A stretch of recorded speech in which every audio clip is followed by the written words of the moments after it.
Seguimos aquí en su espacio Voz para el Cambio, una ventana de opinión de compromiso con la patria, con la humanidad. Hoy hemos invitado a conversar al hermano Gustavo Rojas desde Colombia, un activo solidario, para ver cómo anda no solo la situación en Colombia, quizá nos pueda hacer una radiografía de la situación que está viviendo América Latina. Hay muchos temas, hay muchos problemas en Nicaragua, en Cuba, en Venezuela, en Bolivia, el cuadro dramático de Haití y la participación de unos militares colombianos en el magnicidio del presidente Jovenel Moïse. Bueno, hay conflictos en muchos sitios. Todo el tema de Puerto Rico, con el tema de la colonia, el tema económico, la crisis, cómo van privatizando los servicios fundamentales en Puerto Rico y se lo entregan a compañías norteamericanas u otras que, aunque son con inversionistas puertorriqueños, tienen una vinculación con los Estados Unidos o con el imperio como tal, que lo que lleva a aquello es a una precarización de los servicios y a encarecer los costos como tales, o el precio de los servicios. Una situación bien difícil. Esperemos que Gustavo Rojas se pueda conectar rápidamente con nosotros. Es un amigo, un hermano que otra vez ha tenido su dificultad para conectarse, pero con el tiempo la gente va aprendiendo el manejo de las redes sociales, ¿no? Y a veces también la suerte le puede acompañar y tener una conexión mucho más rápida. Colombia sigue viviendo una situación muy tensa, preparándose para el debate electoral del año próximo. Se van creando estructuras, polos electorales de fuerza democrática, alternativa, pero como siempre lo que ocurre en América Latina, los patriotas, los progresistas, los de izquierda o los democráticos o la gente honesta no terminan por unirse. Y por más esfuerzos que se hacen, siempre aparecen uno o dos que se creen que ellos pueden alzarse con el solio presidencial, porque la crisis es tan profunda y han ido a varios medios de comunicación y ya se creen que son figuras y que pueden sorprender con un voto a su favor por parte del pueblo, porque piensan que el pueblo lo puede reconocer como candidatos ideales y no apuestan a la unidad para formar un gobierno de país, un gobierno de patria. En América Latina, lo que más hace falta, más que gobierno de izquierda, y oigan lo que voy a decir, es un atrevimiento de mi parte, hacen falta gobiernos honestos que respeten la soberanía nacionales de nuestros países. Hacen falta gobiernos democráticos, honestos y patriotas que defiendan la soberanía de cada pueblo. Yo con eso hoy me conformo, con que en nuestros países tengamos gobierno democrático que se sometan al escrutinio popular vía elecciones, que sean honestos, que sean éticos, que la justicia actúe realmente con independencia, sobre todo el Ministerio Público, y que sean abanderados de la soberanía. Ser abanderado de la soberanía en todas sus partes implica, por supuesto, defenderse de agresiones o de imposiciones de los otros. Entonces, son cuestiones cardinales y eso, por supuesto, no es fácil encontrarlo en América Latina, fuera de grupo de izquierda. Lo único también que grupos de izquierda que llegan al poder terminan corrompiéndose. Entonces también eso hay que verlo y hay que decirlo. Don Gustavo Rojas, saludos, ¿qué tal? Alfonso, muy buen día. Enhorabuena, pues, hoy, después del fracaso adicional del imperio el día de ayer, y se le devolvió aquello que hizo hacer le salió en su contra. De todas maneras, me agrada mucho estar acá. Bien, doy el saludo muy cordial y fraterno a todos los escuchas y los participantes de Voz por el Cambio.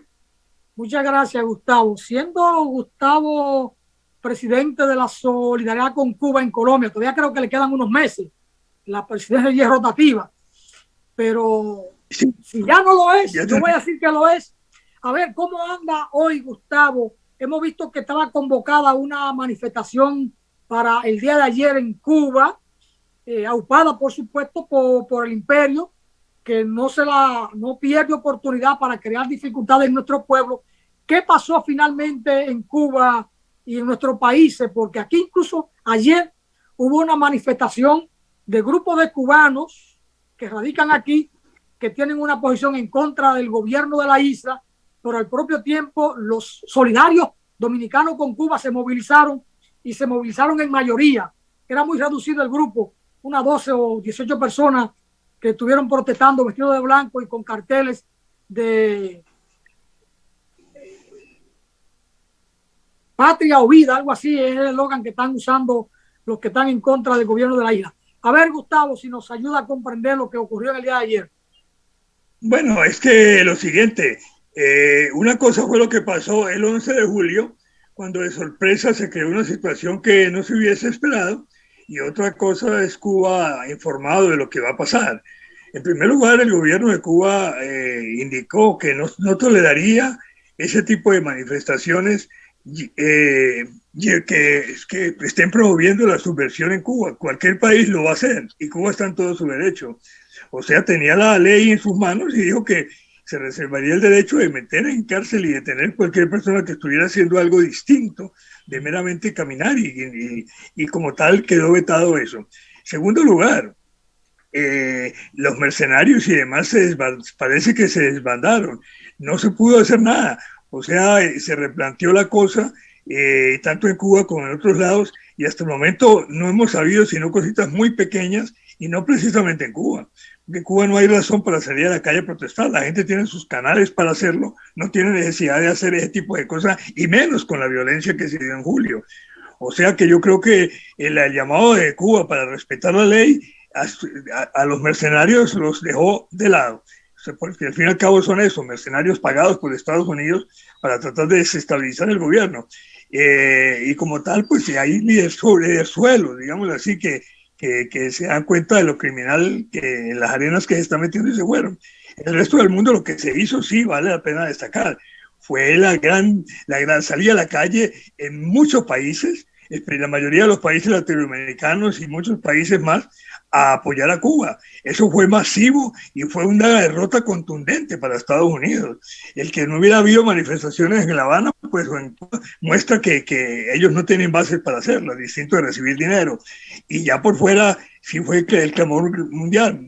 En toda parte hubo manifestaciones en favor de Cuba y su apoyo a Cuba. Es que Cuba no está solo. Cuba es un enemigo muy fuerte para Estados Unidos. Cuba no le va a ganar a Estados Unidos en los mismos términos de ellos. No va a lanzar un solo disparo. La verdad de Cuba es suficiente para destruir un amigo tan débil como Estados Unidos. En la parte ética y moral.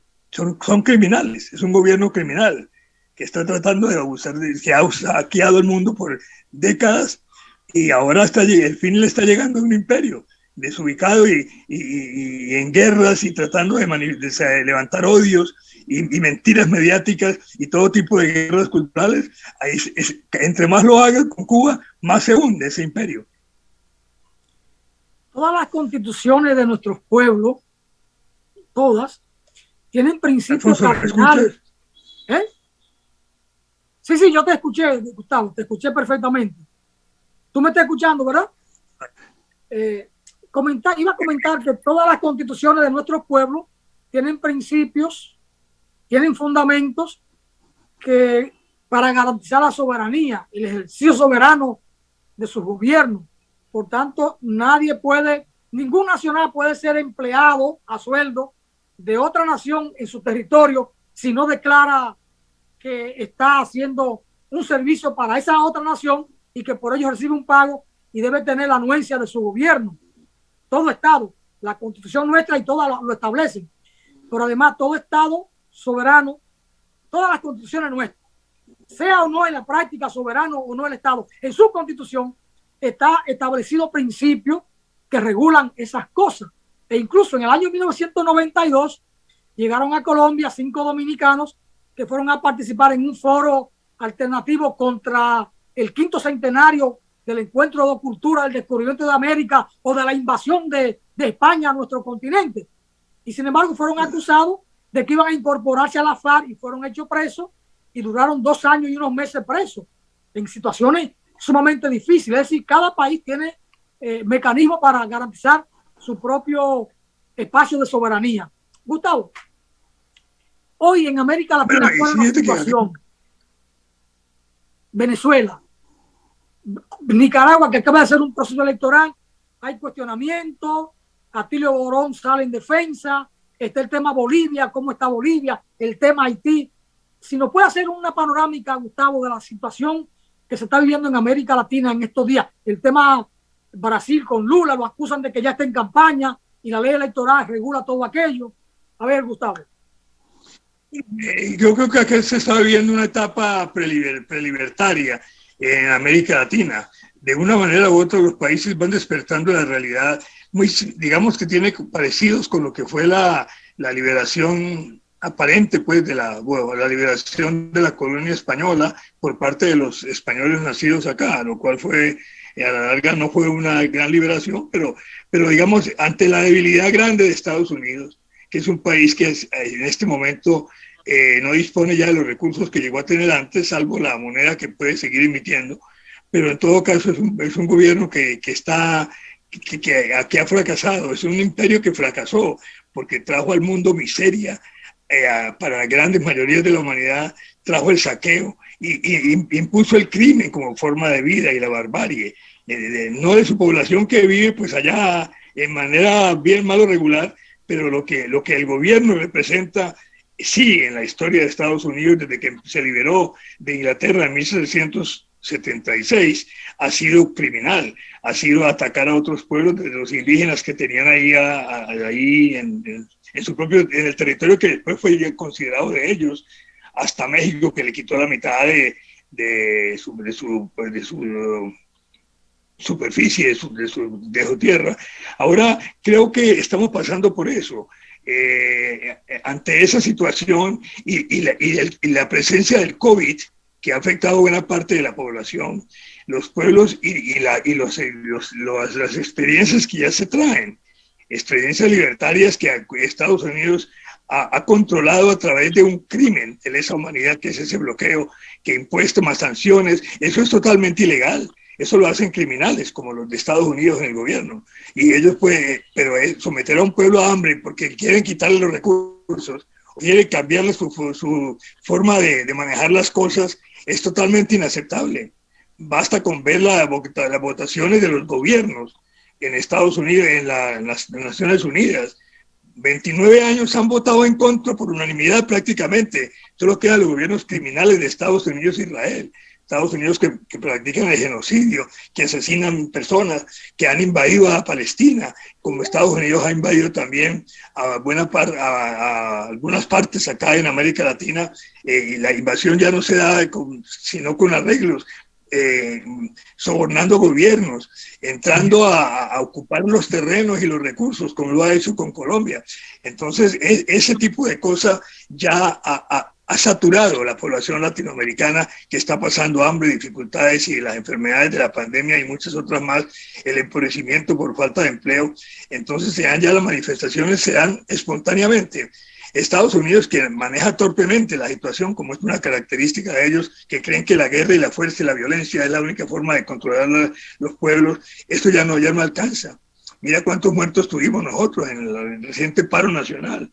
Cali tuvo ya con los desaparecidos que nunca aparecieron más de 100 jóvenes muertos, que fue una ciudad que se caracterizó por la resistencia. Entonces, volviendo a los países, pues Cuba sigue firme, más firme que nunca. Cuba, con el apoyo general de la humanidad civilizada y de los países que están a favor de vivir en paz, está firme. No, Estados Unidos no va a poder con Cuba. Cuba lo va a derrotar como lo ha derrotado durante 60 años, pero a un costo muy alto. Venezuela y a Estados Unidos, pues en su situación de quedarse con los recursos de Venezuela, no ha cesado de poner sanciones y pensó que con el asesinato de Hugo Chávez se podría hacer Maduro sería una presa fácil. No lo fue. Pero sin embargo ellos han causado un daño enorme a la población venezolana, sin ninguna necesidad. Eso es otro crimen de lesa humanidad. Si hubiera justicia internacional, Estados Unidos se iría al banquillo y tendría que responder por el crimen el genocidio que ha causado en Venezuela, al igual que el que causó en otros países como Irak, que fue el primero que le cayó a quedarse con el petróleo. Para eso inventó el cuento de las Torres Gemelas.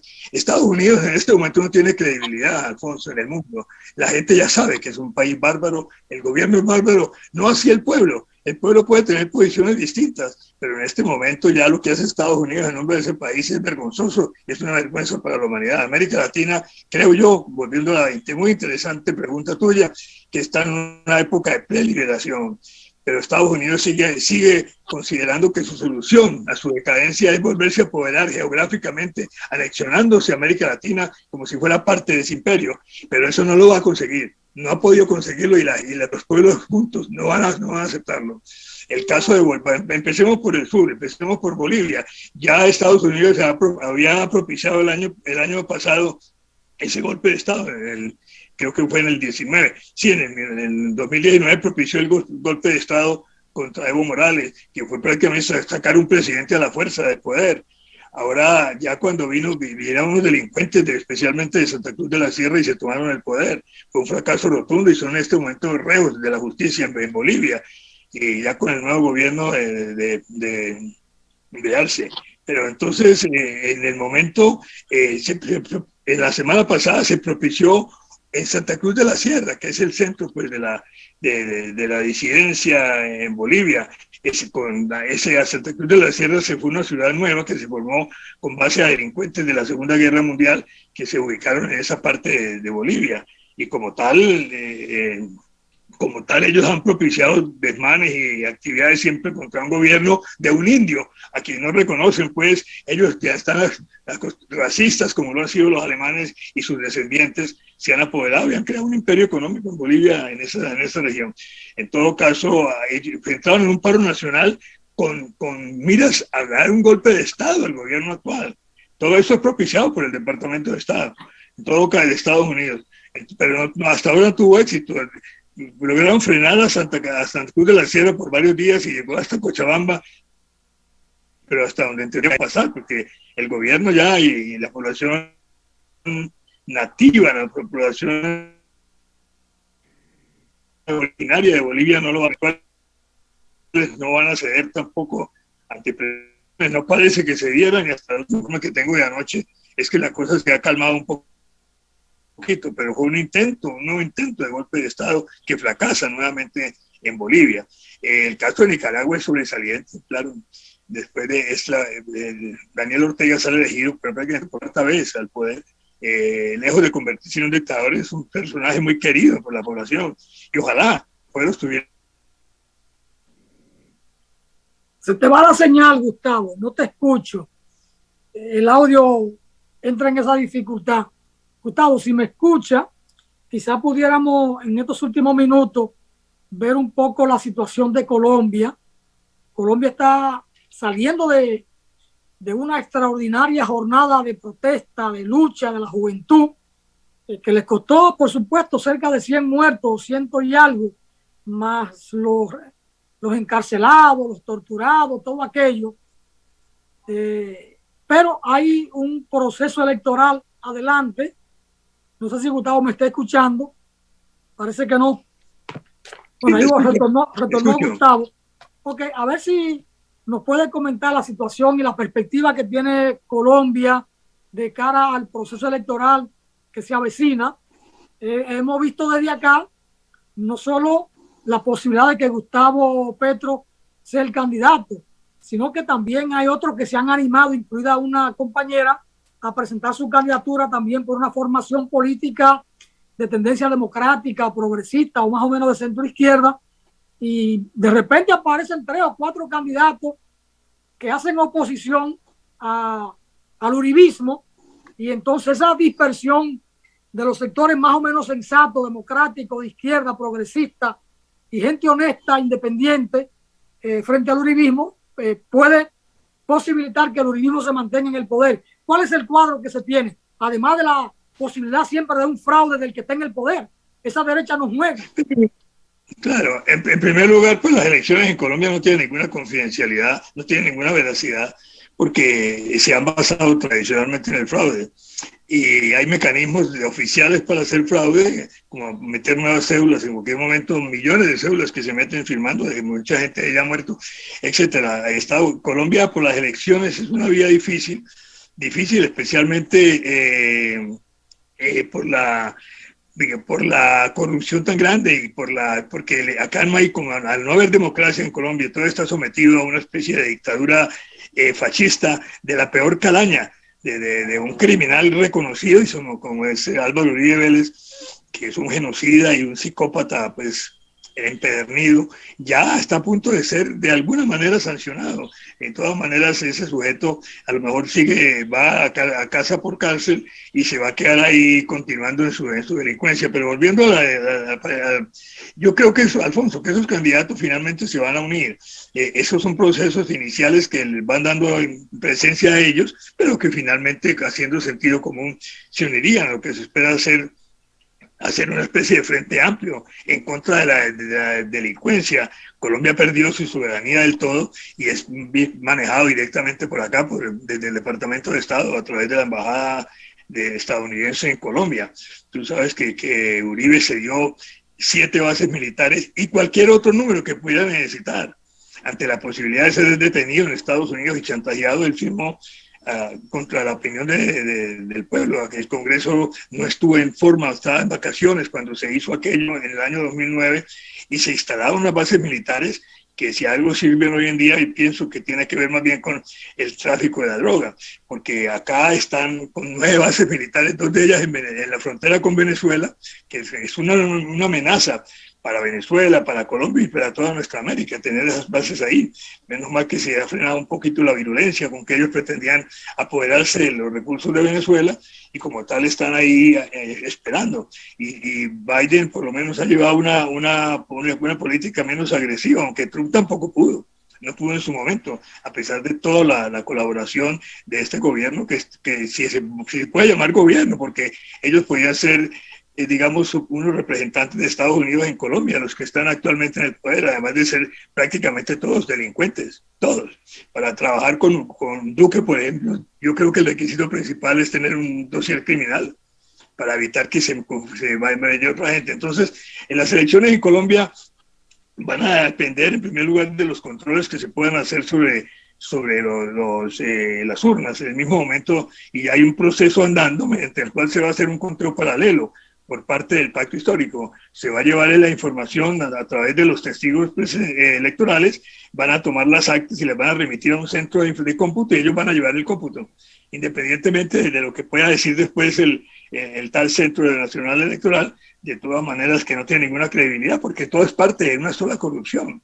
Es un entramado de paramilitares y narcotraficantes y delincuentes comunes, digamos así, que han saqueado el país y que han sometido a Colombia a un sufrimiento sin precedentes. Ayer nomás hubo una nueva masacre de las 40 y pico, de las 70 y pico casi de masacres que llevamos este año en Colombia, y el asesinato de nuestros líderes. Ese asesinato de líderes viene de una teoría antigua, fascista, que decía, viene del fascismo y que ha reproducido también el sionismo en Palestina, que es matar a los jóvenes, a los líderes, para evitar que después tengan problemas cuando ellos crezcan o puedan ser inconvenientes para el gobierno. Y como lo dijo una vez un ciudadano con un uniforme estadounidense, el uniforme israelí, cuando le preguntaron que por qué ha matado a un niño, y él respondió, es que ojalá hubieran sido más niños, los que así no tendremos que preocuparnos después cuando ellos crezcan. Y bueno, todas esas medidas fascistas terribles que ha dado el gobierno ilegal de Israel, ilegal en el sentido que ellos se les entregó una parte de Palestina para evitar, y ahora quieren tomarse todo, y el exterminio que han hecho frente a los ojos del mundo. Eso es un genocidio impresionante que descalifica a Israel como país civilizado del planeta, al menos nuestros gobernantes, y es el arma que apoya a Estados Unidos. Digamos, el mundo está hastiado de que haya todavía países y imperios que se dediquen todavía al crimen, a saquear los pueblos, a sacar las miserias y colocarles mecanismos tales como los bloqueos, las sanciones, todo eso ilegal. Como si un país allá, ¿qué se habrá creído Estados Unidos si llega a pensar que allá pueden tomar decisiones que van a afectar al mundo porque a ellos les da la gana? Porque a ellos para sus intereses no les conviene. Y eso ya el mundo no lo va a aceptar, Alfonso. Ya el mundo tiene otras perspectivas distintas. El mundo desea la paz, el mundo desea ver y atacar los problemas principales, que no son que Estados Unidos se recupere porque no lo va a poder hacer, y menos por esa vía, sino está esperando que se vea la destrucción del planeta, el tema del coronavirus, cómo llegó el coronavirus y cómo evitar que se siga regando por el mundo ese tipo de virus. ¿A qué pretenderá quienes lo han metido? Y así el mundo quiere vivir tranquilo. Entonces, América Latina está en un momento de despertar. Ahora ese despertar puede tomarse un cierto tiempo. Colombia, si llegara a David Petro y ser reconocido como presidente, él es virtualmente el presidente, él ganó la vez pasada las elecciones, no sirvió de nada, se la robaron. Y entonces ahora es la persona favorita y hay que ver cómo la llena las plazas. Estos delincuentes del uribismo han sacado personas de la peor ralea que han metido ahí y entonces se han valido de una mujer de antecedentes desastrosos, no solamente por narcotráfico, sino por vicios varios, y es porque ellos no tienen a nadie más que ofrecer. Y hay otro señor que es una persona que fue rector de la Universidad de los Andes, un neoliberal, no tiene ninguna propuesta interesante para Colombia, y ya la gente está hastiada de eso. Entonces, en estos momentos, si la gente votara y se le contaran sus votos, como ojalá se haga a contar por el pacto histórico, Petro sería el presidente, y a él se añadirían toda la gente que está rechazando el crimen, el narcotráfico, la pérdida de la soberanía, a tener bases militares acá y a tener a Estados Unidos aquí dentro. Disculpa bueno, que hable con eso. Gracias, Gustavo, pues, por esta panorámica que nos hace. El tiempo se nos acabó. Aquí el tiempo es un tirano. Muy amable por aceptar nuestra invitación a conversar. Asumo que la parte oscura que tienes para que no te vean el rostro por una cuestión de seguridad, pero bueno, la voz se oía muy claramente y muy lúcido tus comentarios. Así que muchas gracias, hermano. Un abrazo y hasta una próxima ocasión en que podamos contactar a Gustavo para seguir conversando. Se nos quedan muchos temas de Colombia, pero bueno, el tiempo no da para más. Muchas gracias, hermano. Hasta mañana, amigos y amigas de Gracias. Venceremos. Que viva Cuba y que viva América Latina junta.